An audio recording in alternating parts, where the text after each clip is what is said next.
Greetings, sons and daughters of the soil. And firstly, I'd really like to also just express my gratitude and thanks to Black Space for really organizing, this very important dialogue. And I think it's a very necessary dialogue.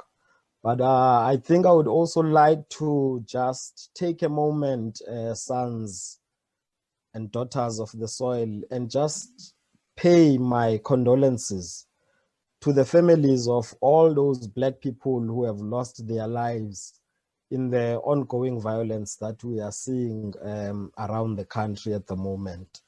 I think when we are talking about the relevance of Black consciousness in the current, political environment that we are going through in the country, it's very important that we pay homage to the lives of our people that have been lost. Lastly, I want to also thank you, Mafrekuveli, for that rich history, of the contributions of our ancestors in the fight against, settler colonialism and racism, white supremacy. For me, I've revised a little bit of my topic, and I've said that I'll speak about Black consciousness as a philosophy for power, liberation, and revolution. And, I want us to, when we're speaking about Black consciousness, to really start from the very beginning. And Mafrika Veli's presentation has shown that Black consciousness does not begin, in the late 1960s with Bantu Biko and the birth of SASO. And it shows that, SASO and the BCM and Biko were merely a continuation of a long tradition of, Black radical theory, but also a praxis. I think I like the fact that Africa emphasized that BC was not merely only about theory and theorizing, but it was also about praxis. It was about being practical. So for me, Black consciousness as a conceptual framework is not merely a responsive philosophy. It is inherently proactive, and it is self-determining and a self-actualizing philosophy. So basically, we did not only have Black consciousness when Biko and Saso and his colleagues were responding, to the racism and the oppression of the racists, settlers here in Azania. But Black consciousness predates Biko and his generation.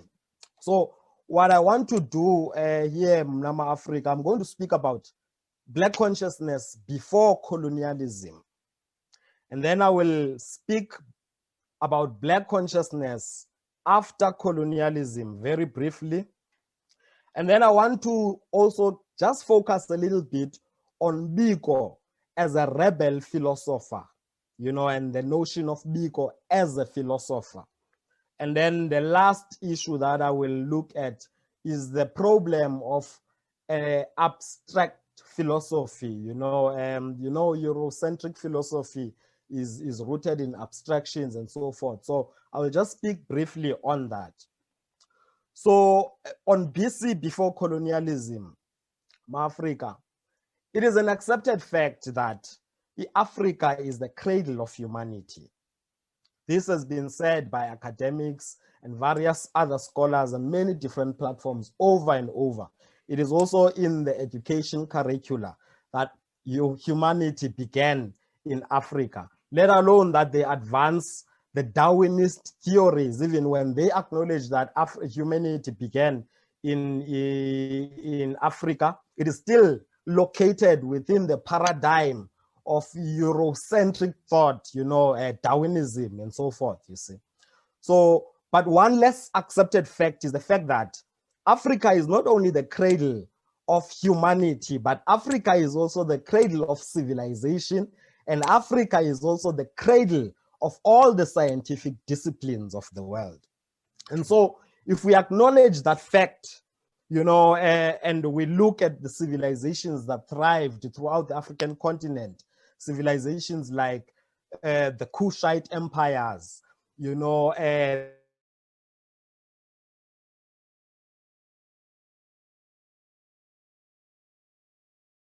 ancient Nubia, and even Kemet. All of these civilizations were rooted in a particular principle of acknowledging blackness as a divine principle. I mean, just a simple fact of the matter. The words Kush, after which our people called themselves, the word Kush means black. The land, the word Kemet, which is the original African word for the country called Egypt, it means the black land or the land of the blacks. But if you look even here in Azania, Otato, Sobukwe, Nobiko, they referred to this particular part of the country as Azania for a specific reason that, they were acknowledging an ancient civilization that thrived here. And when you define the word Azania, it means the land of the blacks. So the concept of blackness is not only something that exists, when we encounter resistance to European racism and oppression and so forth. It is something that is inherent within us as Africans. And there was no European person or European civilization, when these black civilizations thrived thousands of years ago. So I want to emphasize the fact that, our people referred to their civilizations as black civilizations, and a number of scholars, some of which Africa has already mentioned, have already proved and attested to this. For example, Dr. Cheikh Anta Diop, in his books, The African Origin of Civilization, Myth or Reality, and in his other book, Pre-Colonial Black Africa, and in his last book, Civilization or Barbarism, he debunked the Eurocentric and the racist discipline of Egyptology and proved scientifically that, contrary to what they were teaching in these universities and so forth, the Egyptian civilization was built by black people. You know that Europeans have always tended to claim that Egypt is not a part of the African continent. They would make claims that it is somehow related to the Arabs. And when they speak about that civilization of ancient Kemet, they would always construct certain theories that, seek to deny the fact that this was a black civilization built by black people. For example, they tend to claim that Egypt was built by, some aliens from out of space and all these other crazy theories. So it was Cheikh Anta Diop who proved it scientifically, that in fact, the Egyptian civilization was a black civilization. And it was also Diop himself who also informed us that the original word or the original name for the country called Egypt was Kemet, which to erect these structures, and these monuments were not just simple monuments for amusement and for tourism, as it happens today, but these were cornerstone institutions for forthcoming generations to keep the message going, the message of blackness going, and I think that's why, they housed these ideas of black divinity and the divinity of blackness, the divinity of our melanin, the divinity of the cosmos, the dark cosmos, and so forth. All of these ideas were put in these institutions so that they could be perpetuated to forthcoming generations, so that we could understand that, black is a divine principle. So I'm going to move forward, Africa, and just so that I don't waste much time. These institutions of civilizations, were effectively what I call symbols of Black power. So when we lift up, you know, our Black Power feast today and say Black Power, Amandla Mnyama, and so forth, for me, this is not only merely a political statement, but an assertion of really who we are, where we come from, our past, our history, and so forth, you know, because these civilizations, these monuments are still, you know, startling the world today as to how Black people managed to institutionalize and build these institutions. And I want to connect this idea of building institutions in prehistoric Africa to the Black consciousness movement that emerges in the late 1960s. Because when the Black consciousness movement emerges through SASO and Biko, they were not only concerned with philosophy and philosophizing for the sake of philosophizing, you know. Their main issue that they were concerned with, you know, was dealing with a particular power structure.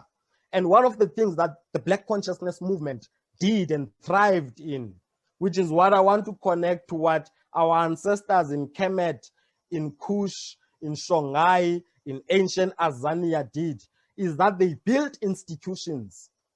So Biko was not only theorizing and speaking and platforms and sharing ideas and writing and so forth. They were busy doing that work of theory, but at the same time, they were building institutions on the ground in the communities. And I won't waste time mentioning some of these important institutions that they built, but they built clinics, they built a number of schools, they built a number of factories and so forth, which institutions were meant, you know, to assist the way of life of African people, to perpetuate the way of life of African people, to help and assist Black people, that we do not become a people who are dependent on other races and other people in order to be, in order to exist and survive, sons of the soil. Now, like I've said, these institutions were symbols of Black power, the power of thought, the power to self-define, the power to define our reality, the power to self-determine, but also the power to create and construct, you see. Now, I want to look briefly at, very briefly at BC after colonialism, because Africa Valley has really elaborated much on this. But I just want to add and say that the Garveyite movement of Marcos Garvey, the Rastafari movement of Leonard Howell, Nation of Islam of Elijah Muhammad, the MOVE organization of John Africa, the Black Power movement of Kwame Ture, the Black Panther Party for self-defense of Huey P. Newton, the Land and Freedom movement of Dedan Kimati, all of these emerged as a response to the white system. So this is now Black consciousness. You know, Africa Valley has elaborated on the slave rebellions and so forth as manifestations of Black consciousness. So I want to add and say that these movements were also, you know, a part and parcel of that manifestation and the expression of Black consciousness, with Black people self-defining, Black people determining their own destiny and determining their own reality, you know. And they were inspired by, you know, obviously our story, our past, and the experience of oppression, you know, and, you know, in what they were doing. But I also want to believe that, as I said earlier, it was the inherent Blackness, that divine Blackness, that divine Black voice that speaks, you know, that I spoke about, you know, that Black voice of our ancestors that was also moving, you know, these leaders who created these movements to resist against the system of racism, white supremacy. These were not only political and social movements, they were revolutionary movements responding and resisting against a particular philosophical worldview, which we call racism and white supremacy. So racism and white supremacy are philosophical worldviews. It is upon these philosophical worldviews that the white domination, white oppression, white culture, and the society that we call, white civilization today exists. It is rooted on this philosophy, which is called racism, white supremacy. Lastly, Africa, just so that, because other ideas will emerge when we are talking. But the one last point I want to speak is about Biko himself, as a rebel philosopher. Biko stressed how our power derives from our consciousness, our minds. That quote, that is, I think the quote, it's said to be from Unkgopotse Tiro, but it's usually, alluded to Ubiko, which says the most potent weapon in the hands of the oppressor is the mind of the oppressed. I'm not sure Mafribuveli will correct me if that's the one now. But what I'm talking about here is the issue that Biko stressed how power, our power, black power, derives from our state of consciousness and our mind state. So Biko was not very much obsessed with, like I said earlier, philosophizing for the sake of philosophy and theory, about theory and theorizing about, sweet nothings and so forth. He was concerned about changing the psychological, the political, the spiritual well-being of black people. These were the issues that Biko was really concerned about. So it was not just a philosopher for the sake of, a philosopher in the European kind of sense. For example, your racist white philosophers, Western philosophers like Abo Plato, Abo Socrates, and all of these other racists who were simply, obsessed with abstract philosophy and so forth, and not with the material issues and issues that concerned, the lives of people on the ground. You see? So from Biko's point of view, philosophy is not a disembodied system of ideas or a mechanical reflection of the world. It is a way of being, in the world. It's a way of life. It's a way of acting in the world, and that's why people like Professor Mabogo More says that Biko was essentially an Afrikaner existential philosopher, and he further says that for Biko, to be a philosopher is not just to hold, certain views. It is also a way of being and a way of perceiving the world, what Biko calls a way of life. This is what Professor Moore says in speaking about Biko. The last point, last point, Africa, for me, is this problem of abstract philosophy, and it leads me to the main topic under which we are speaking here, and that is the issue and the question of the relevance of Black consciousness after 1994, and for me, I want to say that Mafribuveli spoke about this notion of a post-1994, what is a post-1994? Does it really exist? Are we post anything? And so forth. So for me, 1994 was a moment of infection with, what Amilcar Cabral called the cancer of betrayal, a betrayal of a nation, betrayal of a people who have been dispossessed by white supremacy and so forth. And, we usually always speak about this issue of Black consciousness is relevant after 1994. And obviously it is relevant, because for me, Black consciousness is timeless. It is relevant whether or not we are experiencing and dealing with white racism and oppression, or whether we are just being and living our lives and trying to restore who we are and our humanness. Black consciousness is just there, it's timeless. But now, when you come to this issue and the question of Black consciousness after 1994 as a movement, BCM as a movement, there are many questions and many holes that I want to poke, and I'm hoping that Afriguveli, we can engage on these issues, because the fact of the matter is that after 1994, a number of BCM stalwarts and cadres of Biko, men and women who marched on the front line with Biko, men who sat and discussed and theorized with Biko, shared ideas and so forth with Biko, people who were leaders in the Black consciousness movement. A number of them went into government positions after 1994. They became leaders in various sectors in government, in the education system, in the religious spaces and so forth.